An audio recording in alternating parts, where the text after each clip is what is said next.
এবারে তারে আমি অধিকার দিয়েছি, ভালো পথ ধরবে, নাইলে নাফরমানির পথ ধরবে।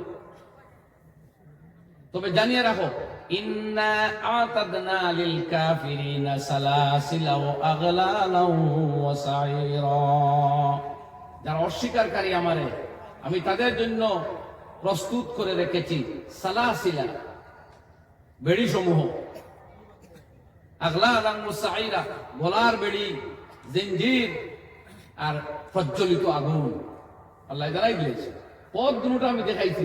এবারে যদি একটা গুনাহগারে গুনাহ করতে যাইতে চায় আর আল্লাহ পুলিশদের ধরিয়ে আনিয়ে তারা নেকির হতে দেয়, তাহলে তাকে মজবুর করা হইল না? তাহলে মজবুর করা হইল না? আরেকটা মানুষের নেকি করতে চায়, যদি ধরিয়ে আঠানি হয় তারাও মজবুর। আল্লাহ এখানে মজবুর করবে না, স্বাধীনতা। তোমরাই তো স্বাধীনতার চিৎকার দাও, তো আমার আল্লাহ স্বাধীনতাটা দিছে, দেখি তুই দুদকের পথ ধরিস না বেহেশতের পথ ধরবি, কোনটা ধরবি? তো এইখানে আসিয়া মানুষ বিভ্রান্ত হয়ে যায়, হয় আল্লাহ এটা করতে দেয় কি? আরে ভাই, আল্লাহ অধিকার দিছে, আর কইছে ভালো কাজ করবে উপহার পাবি, মন্দ কাজ করবি জাহান্নামে যাবি। এটা আবার কোন যুক্তি হইল যে আল্লাহ এটা করতে দেয় কি?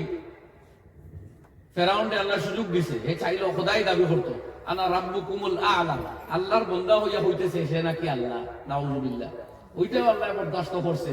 আর নেতানিয়াহু হইতে জুলুম করছে, ওইটা আল্লাহ বরদাস্ত করতে পারে না। শুনেন যুক্তি, আল্লাহ যদি হালিম আর বরদাস্তকারী জাত না হইতেন, আপনি যেদিন এশার নামাজ বাদ দিয়ে ঘুমাইছিলেন, আল্লাহ চাইলে আপনার পিঠটা বিছানার সাথে জয়েন্ট করিয়ে দিতে পারতেন। কি বলেন, পারতেন না? যেদিন মদ খাইয়া বাড়িতে ফিরতেছো, রাস্তায় মাটি যদি আপনার পাটাকে ধরে ফেলতো, এই নাফরমান নিশা খেয়ে কেন বাড়িতে যাচ্ছিস, দাঁড়িয়ে যা, সারা জীবন দাঁড়িয়ে থাকবি যতক্ষণ না তওবা করবে, আল্লাহ চাইলে পারতো না? তো তোমার তো বড় বড় নাফরমানিটা আল্লাহ ধরলো না, আর নেতানিয়াহুকে ধরলো না কেন? সওয়াল আইছে। আর এবার সওয়াল করতে করতে আল্লাহ আর মানে না। পড়েন একবার নাউযুবিল্লাহ, ধরে পড়েন নাউযুবিল্লাহ, নাউযুবিল্লাহ। এটা গুমরাহি, আল্লাহ ইমান খাড়িয়া নিবার একটা ফন্দি ইয়ে হয়ে গেছে, হুকুম হয়ে গেছে। ইমান নিছে কি আল্লাহ? তো আইন আগর কথায় এই বুনিয়াদে আল্লাহ 3 শর্ত, নামাজ, ইমান আর খরচ রাখবো। আমরা নামাজ কিছু পড়ি, ঠিক আছে, ইমানও আছে আলহামদুলিল্লাহ আমাদের, আমরা জানি আমরা ব্যস্ত যাইব। যদি এইখানে বাঁচিয়া থাকতে পারে, যুবক ভাইয়ের আমরা কেউ এই কথাগুলো ইমানের কথা কোরআন পড়িয়ে দিত, সূরা রহমান, সূরা ওয়াকিয়া, সূরা নূর, সূরা নিসা, সূরা বাকারা, সূরা মায়েদা, সূরা নাম, এগুলা তেলাওয়াত করি। আল্লাহ যে সমস্ত নিয়ামত আছে, এটা আল্লাহর ওয়াদা, কোন নেতার ওয়াদা নাই, কোন মন্ত্রীর ওয়াদা নাই, কোন দুর্বল ব্যক্তির ওয়াদা নাই। এটা আল্লাহ রাব্বুল আলামিন, খালিকে কায়নাত, আলা কুল্লি শাইইন কাদির, যিনি সর্বশক্তিমান, সব বস্তুতে যার সমান শক্তি, কোন সীমা নাই, আমাদের বলার সুযোগ নাই। কি বলবো আমরা? সে আল্লাহর ওয়াদা আছে, হে যুবকেরা তোমাদের চোখকে পবিত্র রাখো, এই ইন্টারনেটের ফটো, বাজার ঘাটের ফটো, আটে ঘাটে ময়দানের নিষিদ্ধ ফটোগুলা, নিষিদ্ধ দৃশ্যগুলা দেখিও না, চোখ বাঁচাও। আল্লাহ এখন আমি জান্নাতের ভিতরে কুররাতু আইনিন, তোমার চোখের শীতলতা প্রদানের জন্য আল্লাহ রাব্বুল আলামিন ফরমায়, আমি জান্নাতের ভিতরে এমন সব নিয়ামত রাখিয়া দিছি যেটা দুনিয়াতে কোনো চোখে কোনোদিন দেখে নাই, কোনো চোখে দেখছে না, কোনো ফেরেশতার চোখেও না, কোনো ওলিয়া উলিয়ার চোখেও না। ফালা তা'লামু নাফসুম মা উখফিয়া লাহুম মিন কুররাতি আয়ুন জাযাআম বিমা কানু ইয়ামালুন। আমার বান্দাদের আমলের বিনিময়ে আমি আল্লাহ গোপনে যে নিয়ামত রাখিয়া দিছি, তাদের চক্ষের শীতলতার জন্য, চক্ষের স্বাদ পাওয়ার জন্য দুনিয়াতে কেউ বলতে পারে না আমি কি রাখছি। আল্লাহ ফরমাইন, ফিহা মা তাশতাহিল আনফুসু ওয়া তালাদ্দুল আয়ুন, তোমাদের চোখে যাতে লজ্জত পায়, মজা পায়, আর মনে মনে যেটা চায়, আমি আল্লাহ ভালো জানি। জান্নাতের ভিতরে এইগুলা দিয়ে আমি ভর্তি করিয়া রেখেছি। কাজে তোমার বলা লাগবে না কি চাও তুমি, আমি জানি তোমারে আমি বানাইছি। তোমার চোখে কোন কোন দৃশ্যতে মজা পায়, এটা তোমার চোখের চাইতে আর তোমার চাইতে দুনিয়ার সবের চাইতে বেশি জানি আমি আল্লাহ। বুঝছনি ভাই? হল সূরা রহমানের মধ্যে আল্লাহ রাব্বুল আলামিন ফরমায়, ওয়াকিয়ার মধ্যে, ইন্না আনশানাহুন্না ইনশাআন ফাজআলনাহুন্না আবকারা উরুবান আতরাবান লিআসহাবিল ইয়ামিন। আল্লাহ বলেন, আমি জান্নাতের ভিতরে নারী জাতি রাখছি শুধু জান্নাতি বান্দাদের খিদমত করানোর জন্য। ওদের সাথে বিয়া করাইয়া দিব, এরা হবে কুমারী রমণী, আমি তাদের কুমারী বানাইছি। সমবয়স্কা, অ্যাট্রাকটিভ চেহারা, শারীরিক গঠন দিয়া, এটা পুরুষের পুরুষোচিত ডিমান্ড। আমি আল্লাহ জানি, তাই ওইটা স্বাধীনভাবে উপভোগ করানোর ব্যবস্থা আছে আল্লাহর জন্য। সুবহানাল্লাহ। এটা কোরআনের আয়াত, মানতে সামান্য সন্দেহ হলে ঈমান চলে যাবে। এটা কোনো মৌলবীর ওয়াজ নয়। বুখারী শরীফের হাদিস গেছে, তিরমিজিতেও এই হাদিস আছে। আল্লাহ রাসূল ফরমাইরা, ওয়ালা নাসিফুহা আলা রাসিহা খায়রুম মিনাদ দুনিয়া ওয়া মা ফিহা। আমার তরুণ যুবক ভাইয়েরা, তোমরা মাথা ঠান্ডা করো, আল্লাহ নবীর এই ভবিষ্যৎবাণীগুলো জেহেনের মধ্যে জমাইয়া রাখো, আর নিজের জিন্দেগির হেফাজত করো। দেখো তোমার আল্লাহ তোমার কত উপভোগ করাইতে পারে। প্রথম কথা, আল্লাহর কসম, জন্নত যেদিন ডুববায় আর বয়স কোনোদিন বাড়বে না। এই জোয়ান ডুববায়, জোয়ানও থাকবায়, কত বছর, কোনো বছর হইতে এর আগেও শেষ মরিয়েছে। সূর্য যেদিন মারা যাইব, বছর ওদিন কমপ্লিট এন্ড। চন্দ্র যেদিন মরবা, বছর আর দিন রাইট ওদিন এন্ড। জন্নতে রাইতও নাই, দিনও নাই, বলে আছে কি, বলে যেটা আল্লাহ চাইবো। সুবহানাল্লাহ। বুঝলাম না, আপনারা ঠান্ডা করে লিখছে কোথায় বুঝো যাতো জিও জি না, আমার সারা দিবে একটু লোকে, ঠিক আছে? কই না একবার আল্লাহু আকবার, আল্লাহু আকবার।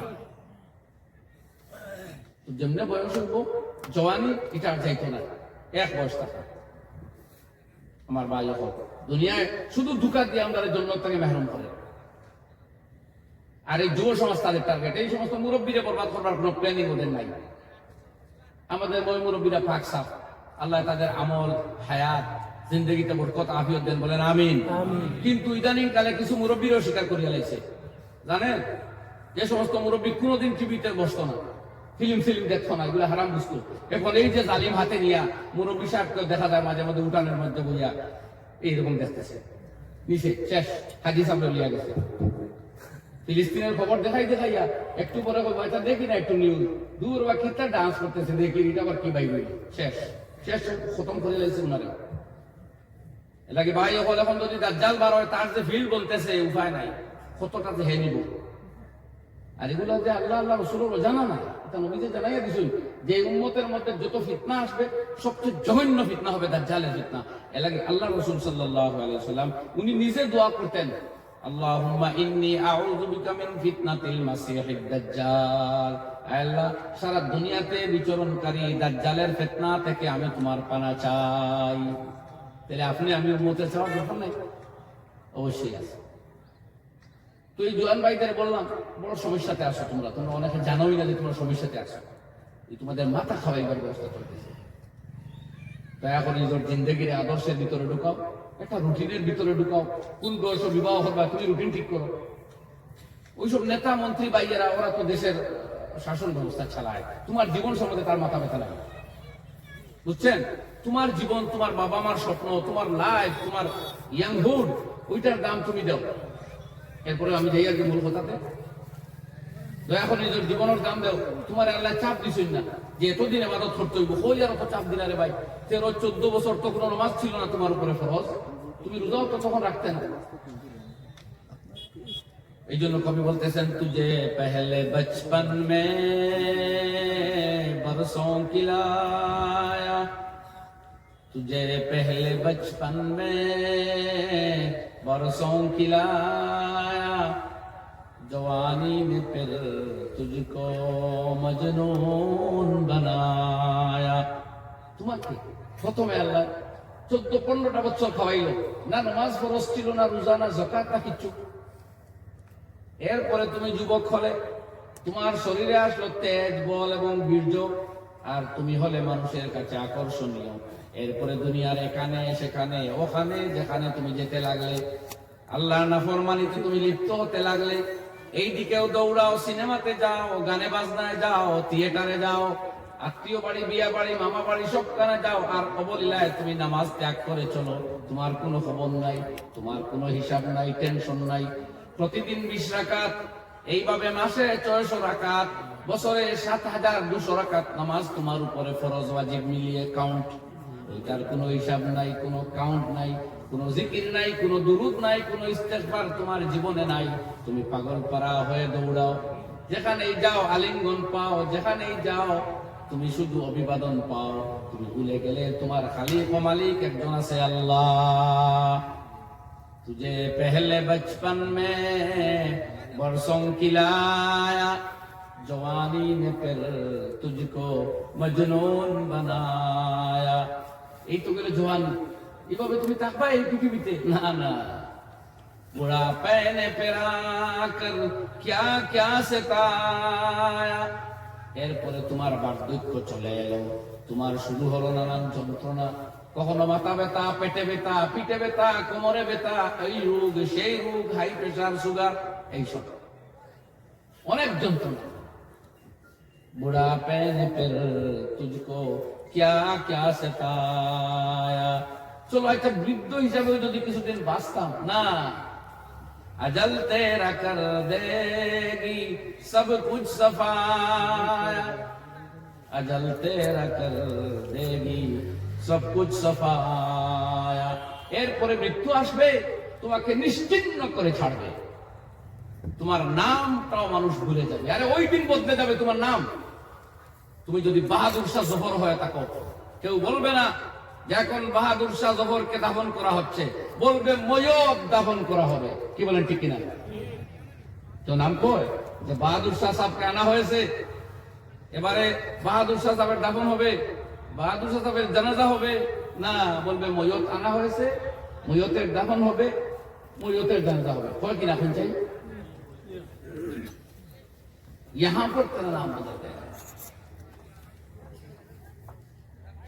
এই জন্য কবি বলেন, अजल ही ने छोड़ा न किसरा न दारा, इसी से सिकंदर सफात बिहारा।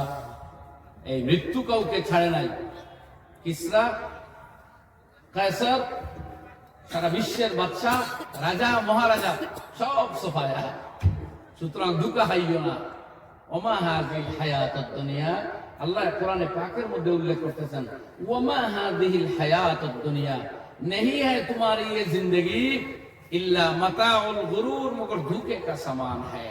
এখানের যুবতী, সৌন্দর্য, যৌবন, চাকচিক্য, ঝলমল एक धोखे का सामान है। ना वो परमानेंट है, ना तेरे साथ में हमेशा रहने वाला है, अभी तेरा साथ छूट देगा, मगर धोखे में लगा कर तुम्हें गाफिल बनाकर तुम्हारे रब को भुला देगा। ঠিক কিনা শুনছে কথা? সুতরাং আমরা হুঁশ করা দরকার ভাই। তো আল্লাহ বলছে এই তিন শর্ত আনো, ইমান রাখো গাইবের উপরে। শুধুটা খাইছে তো খাইও না, এটা লাভ দেখা যায় আর আযাবটা দেখা যায় না। মুসলমান ও এ যে দৃশ্যমান সুদের পেছনে অদৃশ্যমান আল্লাহর আযাবের ভয়ে দৃশ্যমান সুদের লাভটা ছেড়ে দেয়। মুসলমান ওই ব্যক্তির নাম যে একটা জলমল সুন্দর আকর্ষণীয় চেহারা আর হারাম ব্যবস্থা দেখেও চোখটা হেফাজত করে এর পিছন ধরে না, কারণ ওই সুন্দর দৃশ্যর পিছনে আছে আল্লাহর আযাব, ওইটাতে তার ঈমান। এই হলো মুসলমান। আর নামাজ ঠিক করতে হইব ভাই। কোন রাজনীতি, কোন সমাজনীতি, কোন অর্থনীতি, কোন শিক্ষানীতি, কোন কিচ্ছুতেই কিচ্ছু হবে না। নামাজ লাগবেই। নামাজ ব্যতীত কিচ্ছু হয় না। মুসলমানের দাবি করা যায় না। লা সাহমা ফিল ইসলাম, ইসলামে কোনো অধিকার নাই ওই ব্যক্তি যে নামাজ পড়ে না। মুসলমানের দাবি করা যায় না। নামাজ লাগবেই দুনিয়াতে। আর একটাই ফরজ যেটা আমাদের প্রত্যেকের অবশ্য কর্তব্য পালনের করণীয়, রোজা বছরে একবার, তাও সফরে গেলে সাময়িক মাফ, গর্ভবতী হলে সাময়িক মাফ যদি বাচ্চার অসুবিধা হয়, দুগ্ধ দানকারী মা হইলে পরে সাময়িক মাফ আছে বাচ্চার যদি অসুবিধা হয়। এরপরে আপনার অধিক বৃদ্ধ হইয়া যদি অক্ষম হয় রোজা রাখতে, তাইলে ওটা না রাখিয়াই আপনার একটা রোজার বদলে একটা সৎকায় ফিতির আদায় করলে চলবে। আমরা ওই মিসকিন খাওয়ানি বা ফিদিয়া দেওয়া, আসলে মিসকিন খাওয়াইতে লাগে না, একটা ফিতরার সমপরিমাণ টাকা সৎকা করলেই হয়ে গেল এক রোজার বদলা। অতি বৃদ্ধ যে রাখতে পারে না, আর অসুস্থ ব্যক্তি এখন রাখবে না, সুস্থ হইলে পরে রাখবো। আর যদি সুস্থ হওয়ার আগে মারাই যায় তাহলে কিচ্ছু লাগবে না, কোহরাও না কুলতান। তো রোজা তো আর সার্বজনীন নাই, টাইমলি, মানে সব সময় কার লাগে না। হজ জীবনে একবার যদি বিভিন্ন শর্ত আপনার মধ্যে থাকে তাইলে। যাকাত তো দলীয় হইল, তো পাইলেন কোনটা ইসলামের হুকুম? একমাত্র ইমানের পরে নামাজটাই সবে পাইলে, আর তো সবার লাগে নাই কিছু, সব সময় কার লাগিয়ে